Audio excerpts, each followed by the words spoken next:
ಬುಲೆಟಿನ್ಗೆ ಸ್ವಾಗತ. ನಾನು ಯಶ್ವಿತ್ ಕಾಳಮ್ಮನೆ.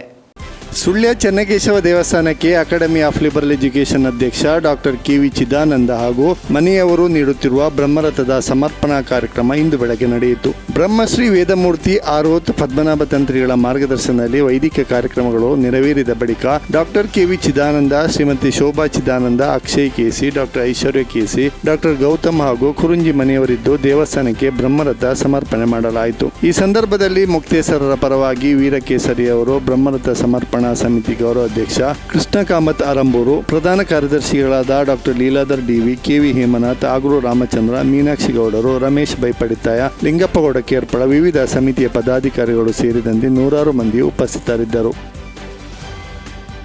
ಸುಳ್ಯ ತಾಲೂಕು ಕೃಷಿಕ ಸಮಾಜದ ಅಧ್ಯಕ್ಷರಾಗಿ ಎ.ಟಿ. ಕುಸುಮಾಧರ ಹಾಗೂ ಉಪಾಧ್ಯಕ್ಷರಾಗಿ ಕರುಣಾಕರ ಅರ್ಪಂಗಾಯ ಆಯ್ಕೆಯಾಗಿದ್ದಾರೆ. ಡಿಸೆಂಬರ್ 31ರಂದು ಕೃಷಿ ಇಲಾಖೆಯಲ್ಲಿ ನಡೆದ ನಿರ್ದೇಶಕರ ಸಭೆಯಲ್ಲಿ ಈ ಆಯ್ಕೆ ನಡೆಯಿತು. ಕೃಷಿಕ ಸಮಾಜದ ಕಾರ್ಯದರ್ಶಿಯಾಗಿ ಶ್ಯಾಂಪ್ರಸಾದ್ ಅಡ್ಡಂತರ್ಕ, ಕೋಶಾಧಿಕಾರಿಯಾಗಿ ಸವಿನ್ ಕೊಡಪಾಲ, ಜಿಲ್ಲಾ ಪ್ರತಿನಿಧಿಯಾಗಿ ಚಂದ್ರಕೋಲ್ಚಾರ್ ಆಯ್ಕೆಯಾದರು. ಕೃಷಿ ಇಲಾಖೆಯ ಸಹಾಯಕ ನಿರ್ದೇಶಕ ಗುರುಪ್ರಸಾದ್ ರವರು ಆಯ್ಕೆ ಪ್ರಕ್ರಿಯೆ ನಡೆಸಿಕೊಟ್ಟರು.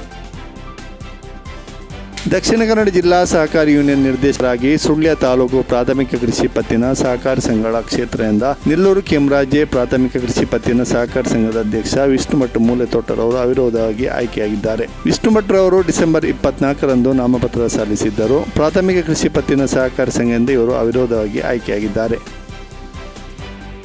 ಬೆಂಗಳೂರಿನಲ್ಲಿ ನಡೆದ ತೃತೀಯ ವಿಶ್ವ ಹವ್ಯಕ ಸಮ್ಮೇಳನದಲ್ಲಿ ತಾಲೂಕಿನ ಪಂಡಿತರುಗಳಿಗೆ ಹವ್ಯಕ ವೇದರತ್ನ ಪ್ರಶಸ್ತಿ ಪ್ರದಾನ ಮಾಡಲಾಯಿತು. ಅರಂಬೂರು ಭಾರದ್ವಾಜಾಶ್ರಮದ ವೇದ ಪಾಠಶಾಲೆಯ ಮುಖ್ಯ ಅಧ್ಯಾಪಕ ವೆಂಕಟೇಶ ಶಾಸ್ತ್ರಿ, ಗುತ್ತಿಗಾರು ಗ್ರಾಮದ ಬಳ್ಳಕ್ಕ ನಿವಾಸಿ ಎಂ.ಜಿ. ವೆಂಕಟರಮಣ ಭಟ್, ಬೆಳ್ಳಾರಿ ಗ್ರಾಮದ ನೆಟ್ಟಾರಿಯಲ್ಲಿರುವ ವೇದ ವಿದ್ವಾಂಸ ವೇದಮೂರ್ತಿ ಶಂಭು ಭಟ್ ಚಾವಡಿ ಬಾಗಿಲು ಅವರಿಗೆ ಪ್ರಶಸ್ತಿ ಪ್ರದಾನ ಮಾಡಲಾಯಿತು.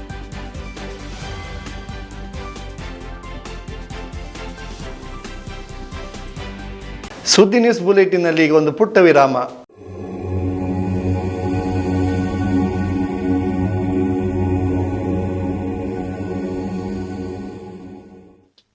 ನೀವು ವಿವೇಕಾನಂದರ ಜೀವನವನ್ನೇ ನೋಡಿದ್ರೆ, ನರೇಂದ್ರ ಆಗಿದ್ದಾಗ ಅವ್ರು ಹುಡುಕ್ತಾ ಇದ್ರು, ನನಗೆ ಗುರು ಬೇಕು, ನನಗೆ ಗುರು ಬೇಕು ಅಂತ, ನನಗೆ ದೇವರನ್ನು ತೋರಿಸುವಂತ ಗುರು ಬೇಕು ಅಂತ. ಎಲ್ರನ್ನೂ ಹೋಗಿ ಮೊದಲ ಪ್ರಶ್ನೆ ಕೇಳ್ತಾ ಇದ್ದದ್ದೇ, ನೀವು ದೇವರನ್ನು ನೋಡಿದ್ದೀರಾ?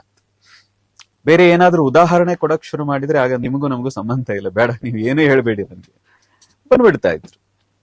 ಆದ್ರೆ ರಾಮಕೃಷ್ಣರ ಮುಂದೆ ನಿಂತಾಗ ಒಂದೇ ಪ್ರಶ್ನೆ, ನೀವು ದೇವರನ್ನು ನೋಡಿದ್ದೀರಾ? ರಾಮಕೃಷ್ಣರು ಅಷ್ಟೇ ನೇರವಾಗಿ ಸ್ಪಷ್ಟವಾಗಿ ಹೇಳಿದ್ರು, ನಿನ್ನ ಹೇಗೆ ನೋಡ್ತಾ ಇದ್ದೀನೋ ಅಷ್ಟೇ ಸ್ಪಷ್ಟವಾಗಿ ದೇವರನ್ನು ನಾನು ನೋಡಿದ್ದೀನಿ. ನಾನ್ ನೋಡಿರೋದು ಮಾತ್ರ ಅಲ್ಲ, ನಿನಗೂ ತೋರಿಸಬಲ್ಲೆ. ಇನ್ ಪ್ರಶ್ನೆನೇ ಇಲ್ಲ ನರೇಂದ್ರನಲ್ಲಿ, ಎಲ್ಲ ಬಿದ್ದು ಹೋಯ್ತು. ಅವ್ರಿಗೆ ಶರಣಾದ್ರು, ಗುರು ಅಂತ ಒಪ್ಕೊಂಡ್ರು.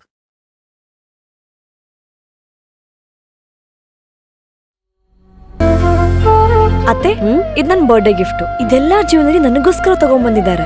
ನಿನ್ ಮೇಲೆ ತುಂಬಾ ಚೆನ್ನಾಗಿ ಕಾಣುತ್ತೆ. ಇದು ತುಂಬಾ ಚೆನ್ನಾಗಿದೆ ಅಲ್ವಾ? ತುಂಬಾ ಚೆನ್ನಾಗಿದೆ.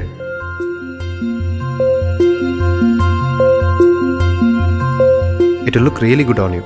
Amma? Huh? Mother is always son's first love.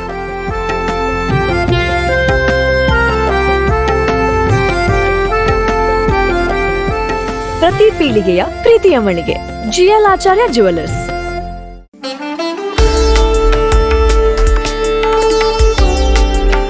Kanathur Shri ನಾಲ್ವತ್ತೈವಸ್ತ Kanathur ಮುಳಿಯಾರ್ Kasaragod ಕಳಿಯಾಟ ಮಹೋತ್ಸವ 2024 ಡಿಸೆಂಬರ್ 27ರಿಂದ 2025 ಜನವರಿ 1 ತನಕ.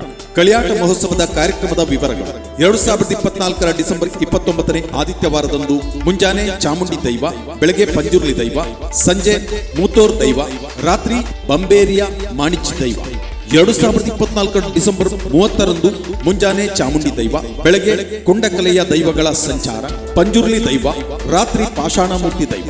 2024 ಡಿಸೆಂಬರ್ 31ರಂದು ಮಂಗಳವಾರ ಬೆಳಗ್ಗೆ ಶ್ರೀ ರಕ್ತೇಶ್ವರಿ ದೈವ, ತದನಂತರ ತುಲಭಾರ ಸೇವೆ, ಅಪರಾಹ್ನ ವಿಷ್ಣುಮೂರ್ತಿ ದೈವದ ಕೋಲ, ತದನಂತರ ಪ್ರೇತ ವಿಮೋಚನೆ. 2025 ಜನವರಿ 1ರಂದು ಬೆಳಗ್ಗೆ ರಕ್ತೇಶ್ವರಿ ದೈವ, ಬಳಿಕ ತುಲಭಾರ ಸೇವೆ, ಅಪರಾಹ್ನ ಶ್ರೀ ವಿಷ್ಣುಮೂರ್ತಿ ದೈವದ ಕೋಲ, ಬಳಿಕ ಪ್ರೇತ ವಿಮೋಚನೆ. ಈ ಎಲ್ಲ ಕಾರ್ಯಕ್ರಮಗಳಿಗೆ ಆತ್ಮೀಯ ಸ್ವಾಗತ ಬಯಸುವ KP Gopinathan Nair, managing trustee, Kanathur Shri ನಾಲ್ವರು ದೈವಸ್ಥಾನ.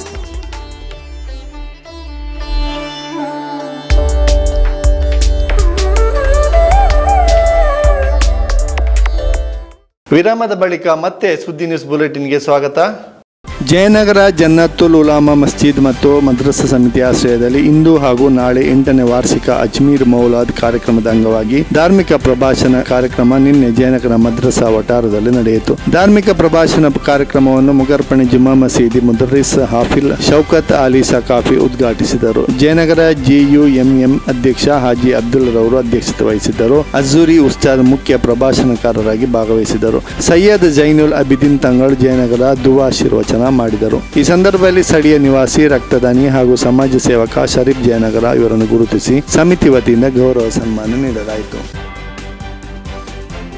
ಕರ್ನಾಟಕ ಅರಣ್ಯಾಭಿವೃದ್ಧಿ ನಿಗಮ CLF ಮೇದಿನರ್ಕ ಕಾರ್ಖಾನೆಗಳ ಉದ್ಯೋಗಿ ಬಾಲಸುಬ್ರಹ್ಮಣ್ಯ ಜೈನ್ ರವರು ಕಳೆದ 38 ವರ್ಷಗಳಿಂದ ಸೇವೆ ಸಲ್ಲಿಸಿ ಡಿಸೆಂಬರ್ 31ರಂದು ವಯೋನಿವೃತ್ತಿ ಹೊಂದಿದರು. ಅವರನ್ನು ಕಚೇರಿಯಲ್ಲಿ ಸನ್ಮಾನಿಸಿ ಬೀಳ್ಕೊಡಲಾಯಿತು. KFDCಯ ವ್ಯವಸ್ಥಾಪಕರಾದ ದೇವರಾಜರವರು ಸಮಾರಂಭದ ಅಧ್ಯಕ್ಷತೆ ವಹಿಸಿದ್ದರು. ವೇದಿಕೆಯಲ್ಲಿ ಐವನಾಡು ಸಹಾಯಕ ವಿಭಾಗೀಯ ವ್ಯವಸ್ಥಾಪಕ ಅರುಣ್ ಕುಮಾರ್, ಸುಳ್ಯ ಐವನಾಡು ಕಚೇರಿ ಅಧೀಕ್ಷಕರಾದ ದಿವಾಕರ, ಕಚೇರಿ ಅಧೀಕ್ಷಕಿ ಶ್ರೀಮತಿ ಪವಿತ್ರ ಸುಳ್ಯ, ಸಹಾಯಕ ಕಾರ್ಖಾನೆ ವ್ಯವಸ್ಥಾಪಕ ಗೋಪಾಲಕೃಷ್ಣ ಭಟ್, ಕಾರ್ಮಿಕ ಮುಖಂಡ ಮಹೇಶ್, ಬಾಲಸುಬ್ರಹ್ಮಣ್ಯ GM ಮತ್ತು ಶ್ರೀಮತಿ ಜಯಲಕ್ಷ್ಮಿ ದಂಪತಿ ಉಪಸ್ಥಿತರಿದ್ದರು. ನಿವೃತ್ತಿಯಾಗಿರುವ ಬಾಲಸುಬ್ರಹ್ಮಣ್ಯ ಮತ್ತು ಜಯಲಕ್ಷ್ಮಿ ದಂಪತಿಯವರನ್ನು KFDC ಕಚೇರಿಯ ಉದ್ಯೋಗಿಗಳು ಮತ್ತು ಬಂಧು ವರ್ಗದವರು ಸನ್ಮಾನಿಸಿದರು. ಆಗಮಿಸಿದ ಎಲ್ಲರೂ ನಿವೃತ್ತಿ ಹೊಂದಿದ ಬಾಲಸುಬ್ರಹ್ಮಣ್ಯಮರವರನ್ನು ಅಭಿನಂದಿಸಿ ಶುಭ ಹಾರೈಸಿದರು.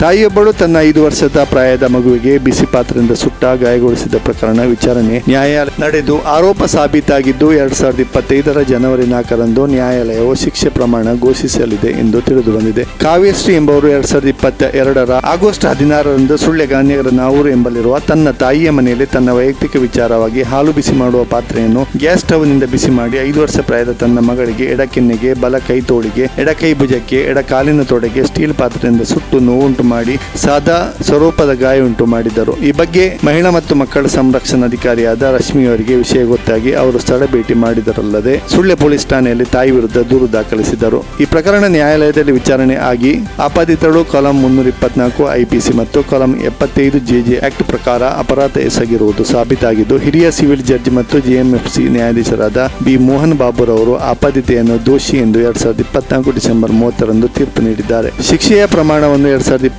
ಜನವರಿ 4ರಂದು ನ್ಯಾಯಾಲಯವು ಘೋಷಿಸಲಿದೆ. ಈ ಪ್ರಕರಣವನ್ನು ಸರ್ಕಾರದ ಪರವಾಗಿ ಮಾನ್ಯ ಸಹಾಯಕ ಸರ್ಕಾರಿ ಅಭಿಯೋಜಕರು ನಡೆಸಿ ವಾದ ಮಂಡಿಸಿರುತ್ತಾರೆ. ಶಬರಿಮಲೆ ಯಾತ್ರೆ ಕೈಗೊಳ್ಳುತ್ತಿದ್ದ ಯಾತ್ರಾರ್ಥಿಗಳು ಹೊಳೆಯಲ್ಲಿ ಸ್ನಾನಕ್ಕಿಳಿದು ನೀರಿನ ಸೆಳೆತಕ್ಕೆ ಸಿಲುಕಿ ಮುಳುಗುತ್ತಿದ್ದ ವೇಳೆ ಸ್ಥಳೀಯ ಯುವಕರು ಸೇರಿ ಅವರನ್ನು ರಕ್ಷಿಸಿದ ಘಟನೆ ಜಾಲ್ಸೂರು ಸಮೀಪದ ಪಂಜಿಕಲ್ನಲ್ಲಿಂದು ಅಪರಾಧ ಸಂಭವಿಸಿದೆ. ಬೆಳಗಾವಿಯಿಂದ ಶಬರಿಮಲೆಗೆ ತೆರಳುತ್ತಿದ್ದ ಅಯ್ಯಪ್ಪ ಭಕ್ತರ ತಂಡ ಪಂಜಿಕಲ್ಲು ತೂಗುಸೀತೆಯ ಬಳಿ ತಮ್ಮ ವಾಹನ ನಿಲ್ಲಿಸಿ ಹೊಳೆಯಲ್ಲಿ ಸ್ನಾನಕ್ಕೆ ಇಳಿದಿದ್ದರು. ಈ ವೇಳೆ ಯಾತ್ರಾರ್ಥಿಗಳಲ್ಲಿ ಇಬ್ಬರು ಮಾಲಾಧಾರಿಗಳು ನದಿಯಲ್ಲಿ ಈಜಾಡುತ್ತಿದ್ದ ವೇಳೆ ನೀರಿನ ಸೆಳೆತಕ್ಕೆ ಸಿಲುಕಿದ್ದು ದಡದಲ್ಲಿ ನಿಂತಿದ್ದ ಇತರೆ ಯಾತ್ರಾರ್ಥಿಗಳು ಬೊಬ್ಬೆ ಹೊಡೆದರೆನ್ನಲಾಗಿದೆ. ಈ ವೇಳೆ ಅಲ್ಲೇ ರಸ್ತೆ ಬದಿ ಇದ್ದ ಸ್ಥಳೀಯ ಯುವಕರಾದ ಚೇತನ್ ಪ್ರಸಾದ್, ಮುಬಾಶಿರ್ ಹಾಗೂ ಜುಬೈರ್ ಅವರು ಬೊಬ್ಬೆ ಕೇಳಿ ತಕ್ಷಣ ಬಂದು ನೀರಿಗೆ ಧುಮುಕಿ ಇಬ್ಬರು ಯಾತ್ರಾರ್ಥಿಗಳನ್ನು ನೀರಿನಿಂದ ರಕ್ಷಿಸಿ ದಡಕ್ಕೆ ತಂದು ಆರೈಕೆ ಮಾಡಿದರೆಂದು ತಿಳಿದು ಬಂದಿದೆ. ಸ್ಥಳೀಯ ಯುವಕರ ರಕ್ಷಣಾ ಕಾರ್ಯಕ್ಕೆ ಶ್ಲಾಘನೆ ವ್ಯಕ್ತವಾಗಿದೆ. ಚೆನ್ನಕೇಶವ ದೇವಸ್ಥಾನದ ಆನುವಂಶಿಕ ಆಡಳಿತ ಮುಕ್ತೇಸರರಾಗಿದ್ದ ದಿವಂಗತ ತುದಿಯರ್ಕ ವಿಷ್ಣಯ್ಯರವರ ಪುತ್ರ ಸುಳ್ಯ ರೋಟರಿ ಕ್ಲಬ್ ಪೂರ್ವಾಧ್ಯಕ್ಷ ರೋಟೇರಿಯನ್ ಗಿರಿಜಾಶಂಕರ ತುದಿಯರ್ಕರವರು ತೀವ್ರತರದ ಮಿದುಳಿನ ರಕ್ತಸ್ರಾವಕ್ಕೊಳಪಟ್ಟು ಸುಳ್ಯದ KVG ಆಸ್ಪತ್ರೆಯಲ್ಲಿ ನಿನ್ನೆ ರಾತ್ರಿ ನಿಧನರಾದರು. ಅವರಿಗೆ 63 ವರ್ಷ ವಯಸ್ಸಾಗಿತ್ತು. ಡಿಸೆಂಬರ್ 29ರಂದು ಸಂಜೆ ಮನೆಯಲ್ಲಿ ಕುಸಿದು ಬಿದ್ದ ಅವರನ್ನು ಸುಳ್ಯ ಆಸ್ಪತ್ರೆ ಕರೆತಂದು ದಾಖಲಿಸಲಾಗಿತ್ತು. ಮೆದುಳಿನಲ್ಲಿ ತೀವ್ರ ರಕ್ತಸ್ರಾವವಾಗಿದ್ದ ಕಾರಣದಿಂದಾಗಿ ಚಿಕಿತ್ಸೆಗೆ ಸ್ಪಂದಿಸದೆ ಆಸ್ಪತ್ರೆಯಲ್ಲಿ ನಿನ್ನೆ ರಾತ್ರಿ ಕೊನೆಯುಸಿರೆಳೆದರು. ಇವರ ಅಂತ್ಯ ಸಂಸ್ಕಾರ ಇಂದು ನಡೆಯಿತು. ಇದು ಈವರೆಗಿನ ಅಪ್ಡೇಟ್ಸ್. ನಿರಂತರ ಸುದ್ದಿಗಾಗಿ ನೋಡ್ತಾ ಇರಿ ಸುದ್ದಿ ನ್ಯೂಸ್ ವೆಬ್ಸೈಟ್.